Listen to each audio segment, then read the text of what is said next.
Ravi Prakash Siliconandhra hospital Kuchipudi super speciality వైద్య సేవలు పూర్తిగా ఉచితం. కాళకరాళాస్య కాళభైరవరూపిణి మహంకాళీ నమస్తుభ్యం మహాపాతకనాశిని మహంకాళీ మాత్రే నమః. ఆషాఢమాసం చాలా విశేషమైనటువంటిది. ఆషాఢమాసంలో మొదటి రోజు నుండి 9వ రోజు దాకా గుప్త వారాహి నవరాత్రులు అనేటువంటి కార్యక్రమం అవుతూ ఉంటుంది. వారాహీదేవిని పూజిస్తూ ఉంటారు. ఈ ఆషాఢమాసంలో వారాహి నవరాత్రులు వస్తాయి.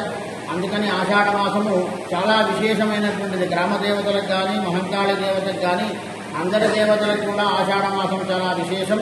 అటువంటి ఆషాఢమాసంలో బోనాల సమర్పణ అనేది మన యొక్క తెలంగాణ సాంప్రదాయం.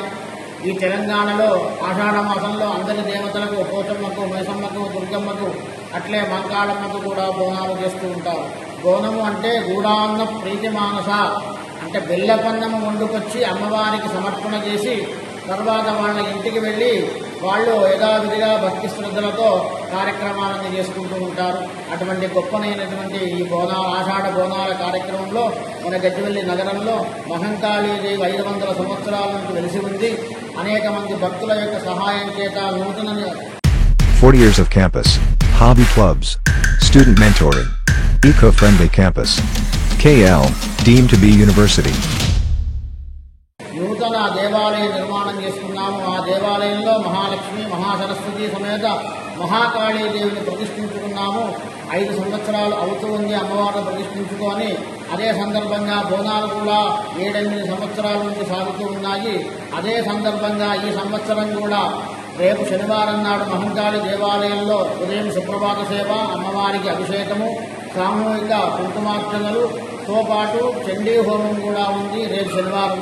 ఎల్లుండి ఆదివారం నాడు ఈ గజ్వేలిలో ఉండబడేటువంటి భక్తులు, ఈ చుట్టుపక్కల ఉండబడేటువంటి గ్రామస్తులు, భక్తులందరూ కూడా బోనాలు తీసుకొని వస్తారు. మహంకాళీదేవికి బోనాలు భక్తి శ్రద్ధలతో సమర్పిస్తారు. కావున భక్తులారా మీరందరూ కూడా రేపు శనివారం చండీ హోమం చూడడానికి రండి, కుంకుమార్చనకు రండి.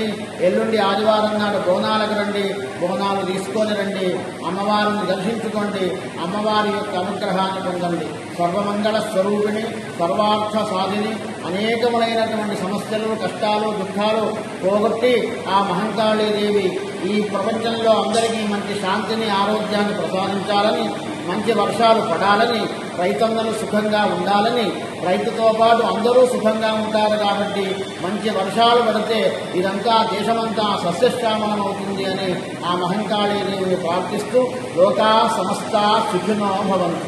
మరిన్ని వీడియోస్ కోసం ఛానల్ ని సబ్స్క్రైబ్ చేయండి. లేటెస్ట్ అప్డేట్స్ కోసం వాట్సాప్ ఛానల్ ని ఫాలో చేయండి. అండ్ లింక్ డిస్క్రిప్షన్ లో ఉంది.